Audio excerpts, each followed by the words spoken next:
Hi, I'm James Shillinglaw with Insider Travel Report, and I'm here today with Joshua Harrell, who is the Chief Revenue Officer for World Via Travel. But in this case, we're talking to him because he's now the author of a new book called Travel Marketeering. And we'll give a little plug here. This is the book.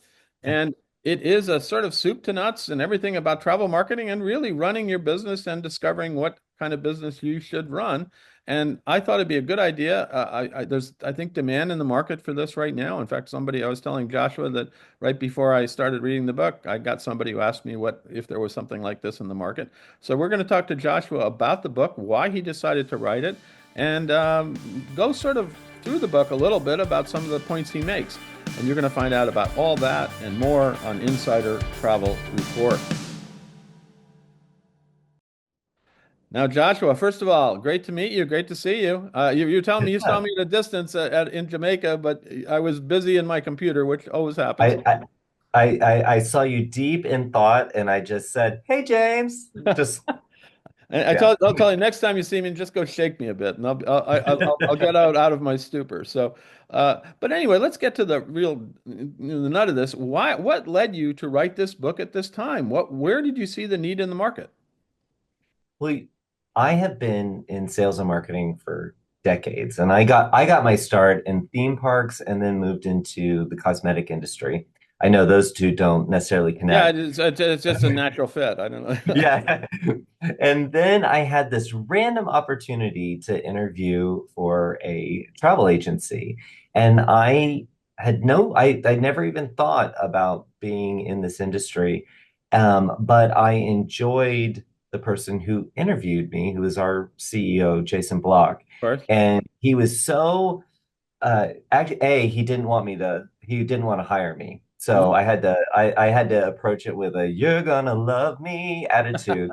And anyway, we started working together, and I was so fascinated because we get to work with thousands of independent agency owners and advisors, and everybody's at a different stage in their journey, whether they're just getting started or they've been doing it for donkey's years. And every interaction I would have, there was this through line that they needed to be better at their marketing. That was not my assessment, that was their self-assessment.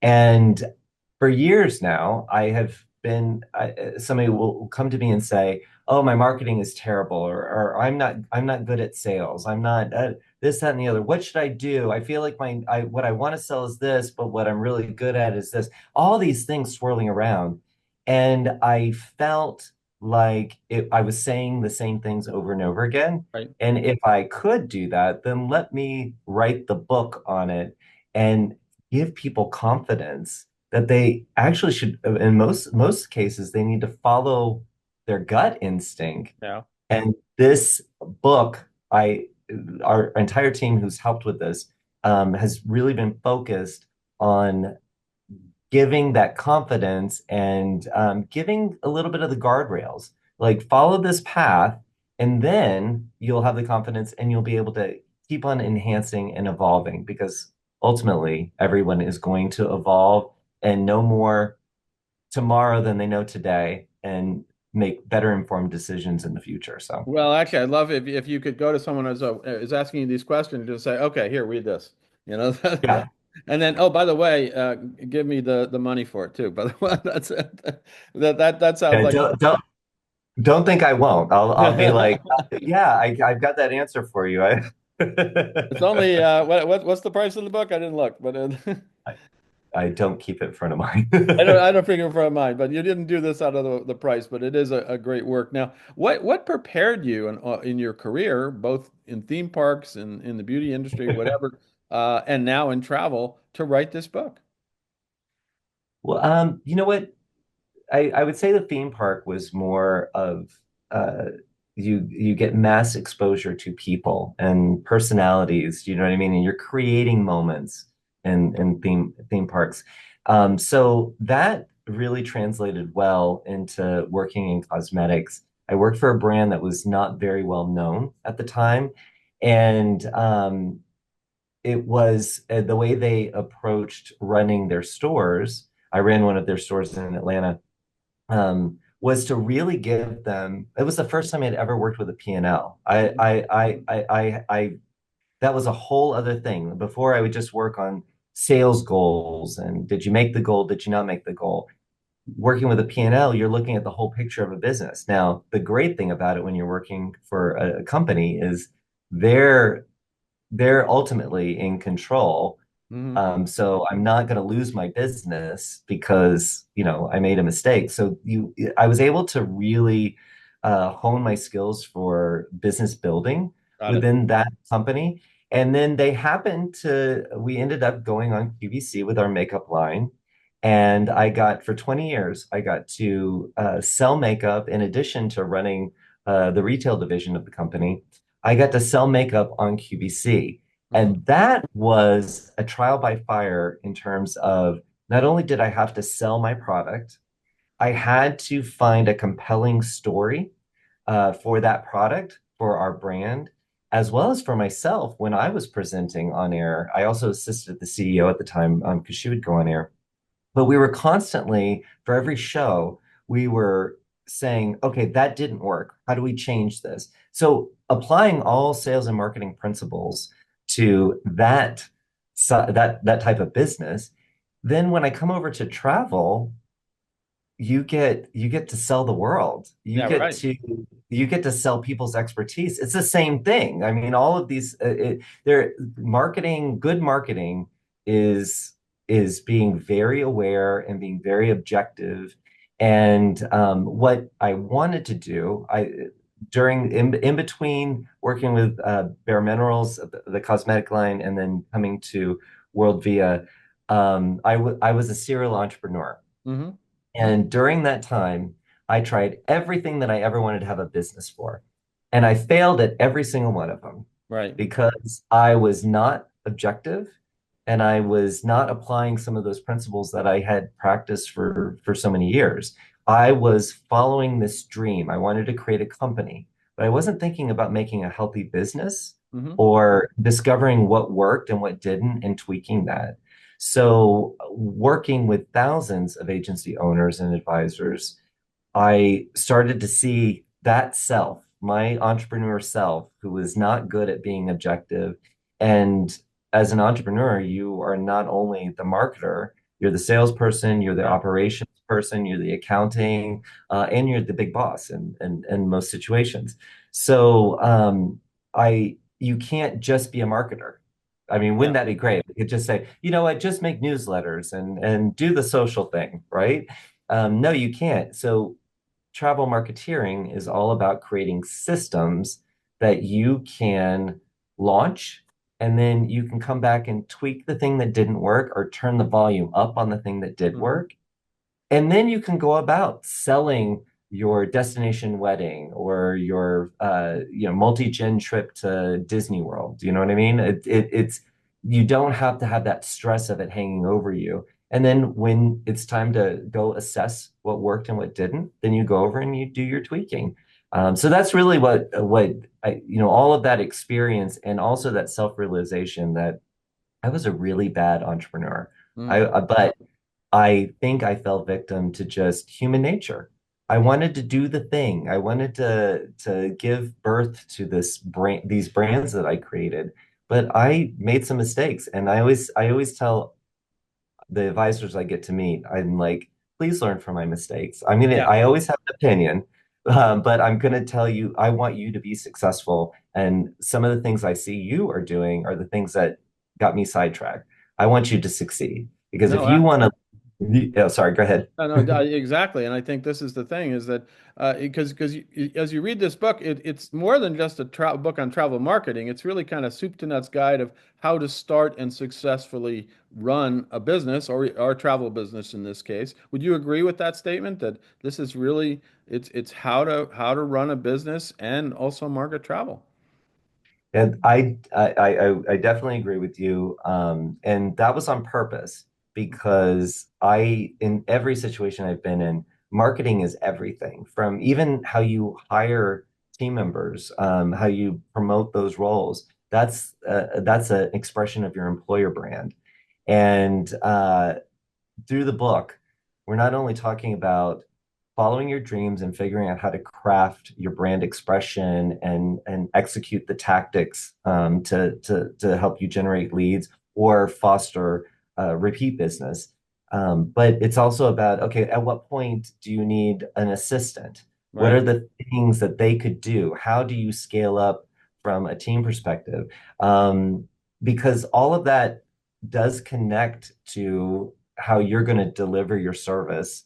And that's ultimately, as a chief revenue officer, I'm in charge of sales, marketing, and service delivery. Sure. That's the whole picture. So very much like entrepreneurs, it's all the elements that make up the brand.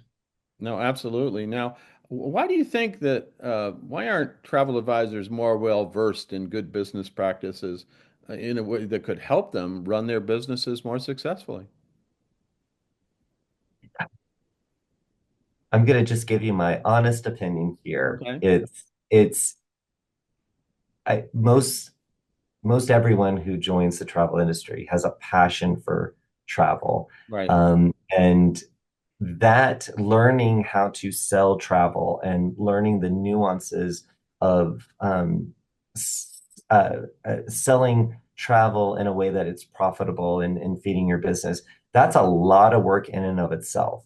Yeah. Understand your supplier partners and who you're trying to attract.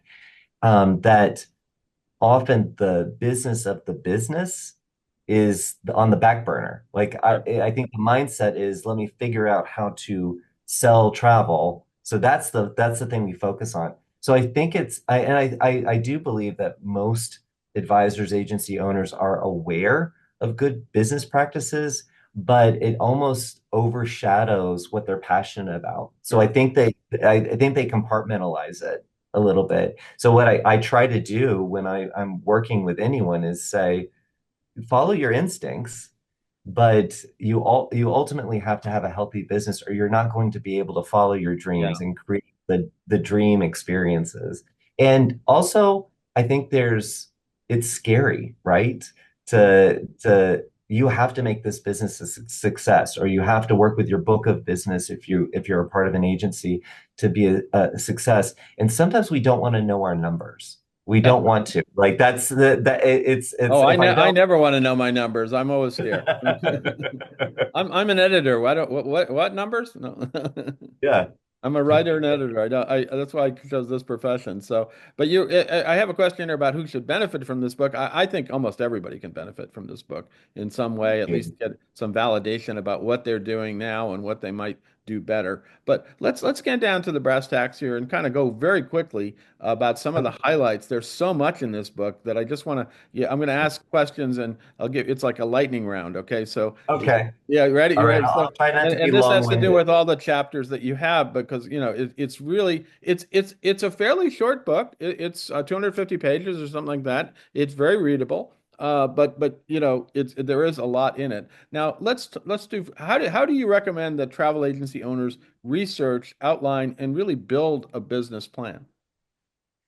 Ooh, that can't go in a lightning round, James. I don't Oh, know okay. about Well, just no, but yeah. no. What I'll say, just the highlights would be objective, open up your mind to what you see out in the competitive landscape, and that can be as easy as searching the web and seeing how other advisors or agencies are promoting themselves. And what I love to say is, we're always looking for that point of differentiation. That's Sorry. right. Um, that I think sometimes we get very stressed out about that. Like, how do I mean, I'm selling travel, this person's selling travel. But I truly believe that all of us, there's only one of us in the galaxy. We are endangered species as individuals. So just you being your authentic self and approaching that exercise of figuring out who do I want to show up to in the world, in my travel business, as long as I am infusing myself in it, it's already going to be unique. Yeah. So It's not, and the other thing is don't be scared of evolution. You're going to start your business one way.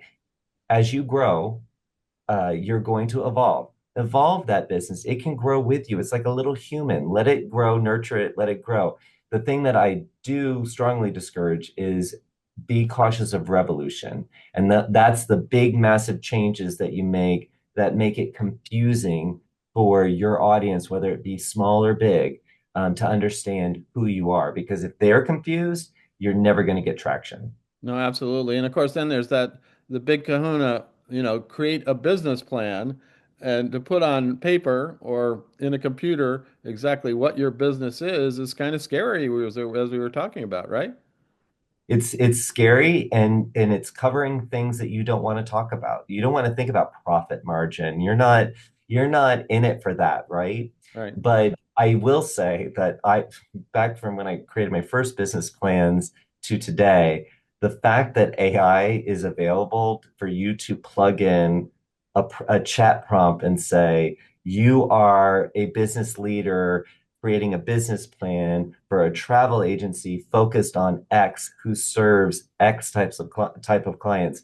Man, I am definitely a better editor than I am a writer. Right. And right now, I am finding the biggest opportunity with using AI to do some research, get a bunch of ideas, so then you can edit it down. And I guarantee you, it's going to give you more of a beginning, middle, and end to your business plan.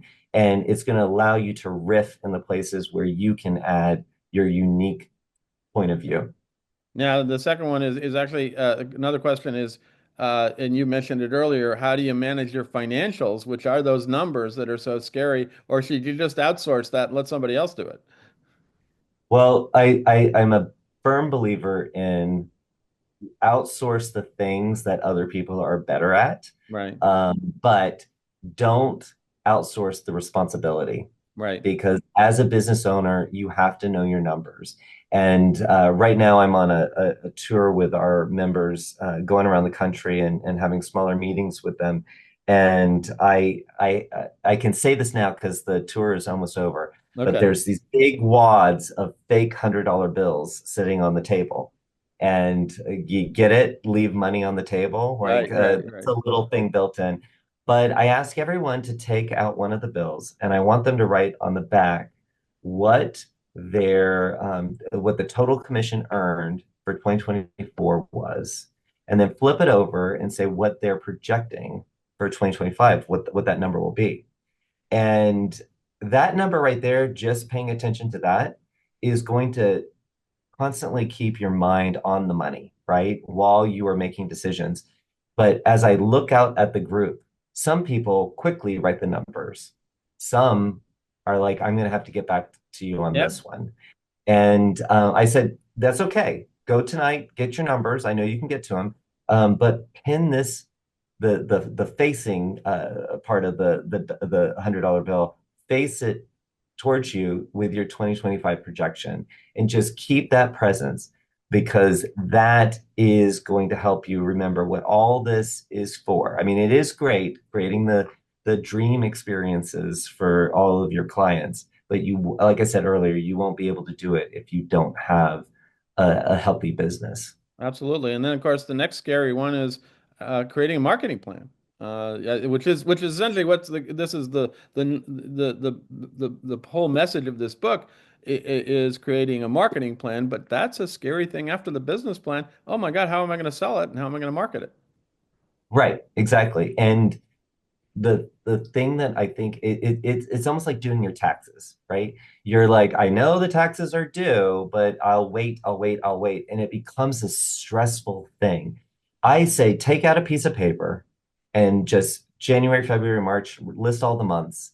What do you want to be known for, or what do you want to talk about within those months? From there, break it down and say, I'm going to do, a blog post each week. I'm going to do a monthly email newsletter and I'm going to sync it up to those themes.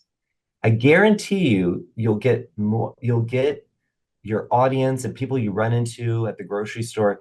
they're going to hear the message. They might not see all the blog posts, the email, the social posts, but you're going to be so consistent with your messaging Mhm. that when they're ready to do that Alaska cruise, they remember that you know about it. You Right. are passionate about it. So I find that that is a great way to get started. And if you can just do that piece of paper and jot those themes down, you're starting to have movement, and then Mhm. you start to feel a little more confident. Like I know what I'm going to talk about in June. I know what I'm going to talk about in October. Then you can start layering in more, the content plans, and maybe enhance the design of your email newsletter. Maybe you even outsource social media. Right. You're not flying blind. So just get started. I think that would be my biggest message. Now, of course, then you got to sell it. And in your book, you have a whole chapter on how you invest in sales. And also, of course, the corollary, in my view, is retaining your existing customers. So tell us a little bit about that. What are your recommendations there? Well, I think the biggest hurdle that I see most advisors facing is they don't see themselves as salespersons, salespeople. Right. So I think that just, and that's a mindset thing, right? That's not a step by step. This is what you need to do. But we need to stop, making sales and the art and the craft of selling. We need to stop making that like the used car salesman. I always hear, I don't want to be a used car salesperson. No, but do you add massive value? Do Yeah. you communicate? Are you passionate about? Are you the expert in what you sell? That's not selling. That's helping people. And that's for the most part, I feel like people genuinely want to do that. But you can't just, lay up your expertise and hope people Yeah. will buy from you. You have to be smart and you have to think about, you're in the business of selling travel. Be strategic. Think about what works, what is a part of your style. I mean, you can be a very casual salesperson and Yeah. still be a salesperson, right? So having sales and marketing, very intertwined. So if I'm going to make my theme Alaska in this particular month, who can I proactively call and not sell them, but plant that seed, get them to know that you're thinking about them and that you think that you've got the vacation for them. And maybe there's a special promotion going on that you Sure. just lightly insert in the conversation. There's little things that you can do to have a sales focus that I feel like just like your financials, just like your business plan, just like your marketing plan, we are scared to take that leap. Well, you're scared to ask for the money, and of course, these days travel advisors really are salespeople. And I not too long ago when I first broke into the business, they were more technicians.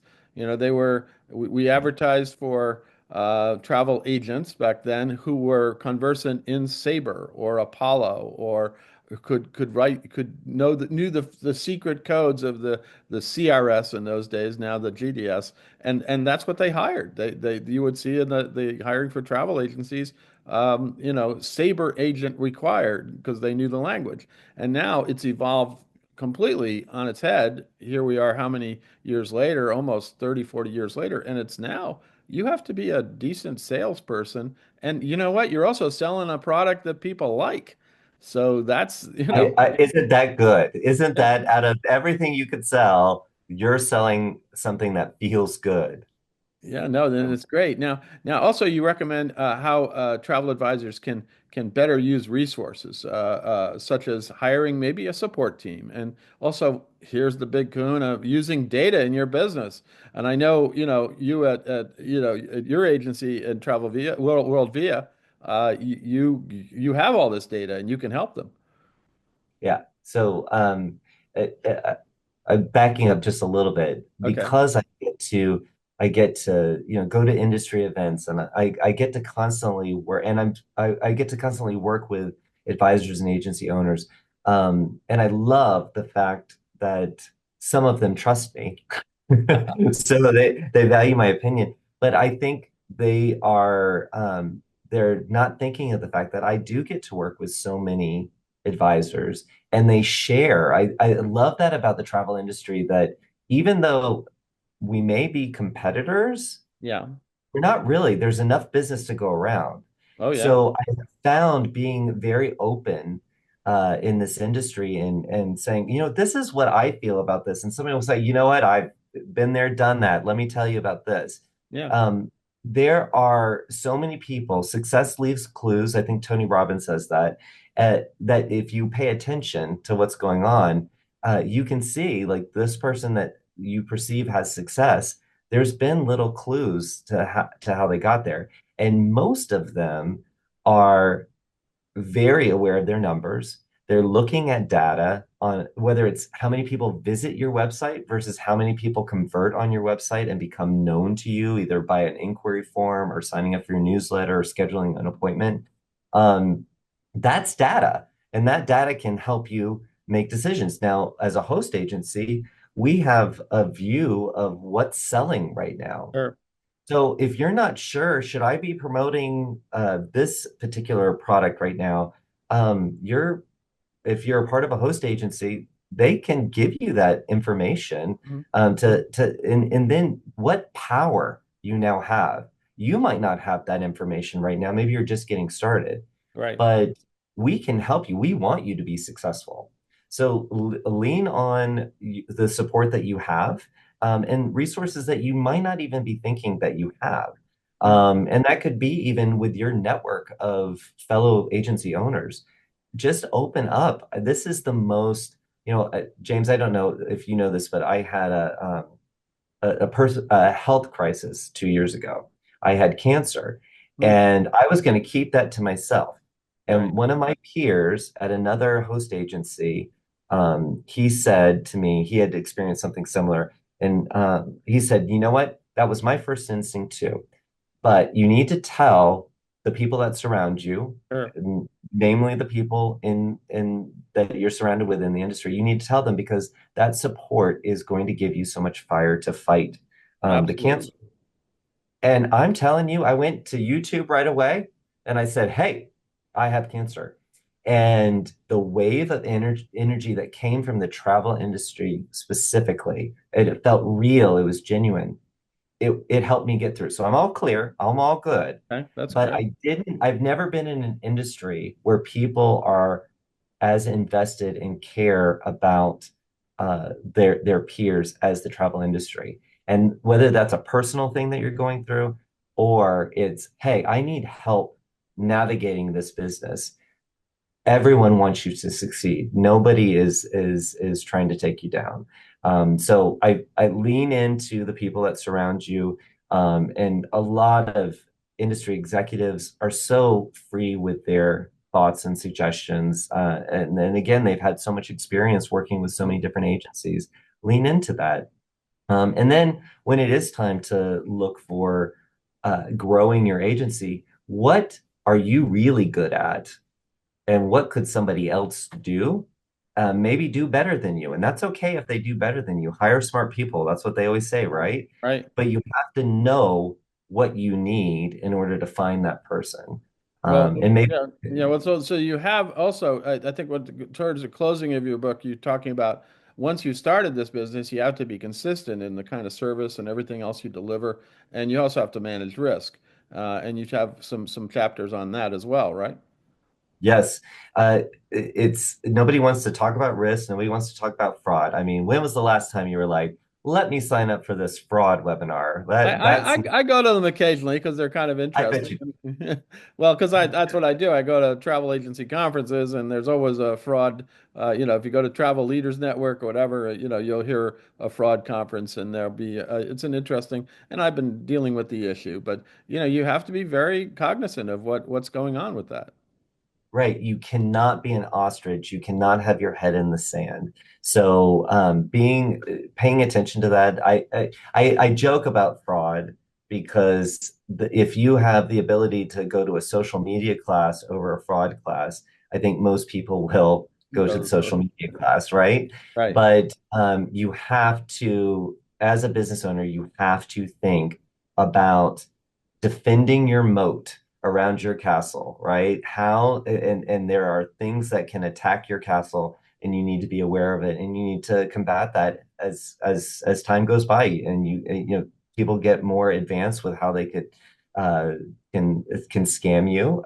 So you got to stay abreast of that, along with the new itinerary that Avalon has added to their to their library. You've got to stay abreast of all that, and then you also have to, if that's not necessarily your cup of tea, the operations side of your business, then that is a key opportunity to look for tools or outsourcing or finding a team member that could focus in on that because you could have a thriving business, but if your castle is attacked, then Yeah, you it's have to painful be. for Yeah. you. Well, there have been many hosts who've been taken down over the years by maybe both fraudulent clients and even travel independent contractors who they haven't vetted properly, and that's always a challenge. And I've been to those seminars. Now, you alluded it just a minute ago about growth, and that is one of the things. Once you're successful and you're going over there, how do you manage that growth and really because hopefully you're going to grow, and some people don't prepare for that, right? Yeah, and I think it's something that people compartmentalize, right? I want to grow, but right now the wheels are coming off. I'm so busy. Yeah. This is so great. So I have found throughout the years it's been very effective for business owners to just even scheduling one day every 6 months to work on the business and not in the business. Hmm. And it's hard because you've got that quote that you need to get out. You've got the thank you emails or postcards you might want to send out. You've got all those things. But if you can take a step back and look at what's working and be objective again, be objective and say, you know what? I like doing this. This is profitable when I'm not dealing with this. Right. And start to, again, it's evolution, not revolution. Start to make moves in the direction of scaling where you see your passion and your energy, where you see that growth opportunity, and start to plan for that growth based on what you're seeing. So it's not like if you're not selling anything today, if you said, okay, next year I'm going to make $10 million, Right. well, how the heck are you going to get there? Hmm. Well, if you start working on your business, even if you can't do it all the time, if you could just do it once every 6 months, just take that, do some evaluating. That right there is going to allow you to identify what you can really scale up. And it's okay to change plans, change course, but just make sure that you're using data to support these ideas. It's not just what I feel. Oh, I feel if I focus on tours in the Andes, I will be rich. No, that's not. You've got what is telling you that that would be a good thing for you to do. Now, in the end, and I got to tell you, this book is helping me already because I have that issue. I'm always focused on getting out the issue every day, and I have plans and I have ideas of how I want to grow. But boy, do I have any bandwidth to do that? And that's my challenge now. And that's my resolution. I'll break this year in 2025 what how am I going to do that? And I think this is the same thing that travel agencies face and travel advisors. Now, in the end, what do you hope travel agency owners and even those maybe just entering the business and independent contractors get out of this book? It's very selfish, but I want them to feel like they've got a CMO, a chief marketing officer in their pocket. Mm, So set that book on your desk. We laid it out in a way that it could be a reference yeah. for you. So maybe you're not ready to talk about risk mitigation, But when you are, you can flip right to that section No, it's very clear, and it's very all in the chapters, and you have every and kind of topic you think is. That's why I said, when you approach the book and it says travel marketeering, you're saying, oh, this is about marketing travel, but it really is about overall running a business, not just and with marketing, sales, as you said, managing risk, using resources correctly, and really, I mean, it is a soup to nuts, and I think it's a great work because I can't recall too many of this or any of them, any other book like it so far. So hopefully, you've made a big contribution here. Certainly in the modern era, that nobody, people don't. As I told you, somebody called me up the other day and said, "Is there a book?" And I was like, yeah, this one. And I hadn't even read it yet, but I said, "Oh, you can try this one." But that was the one I did. But now, congratulations on the book. This is wonderful. And now where can our travel advisors? We go out to about 128,000 of them. Where can they get this book? I know you can go to Amazon. That's one. yeah. And anywhere else is there a place they can contact you or anything like that?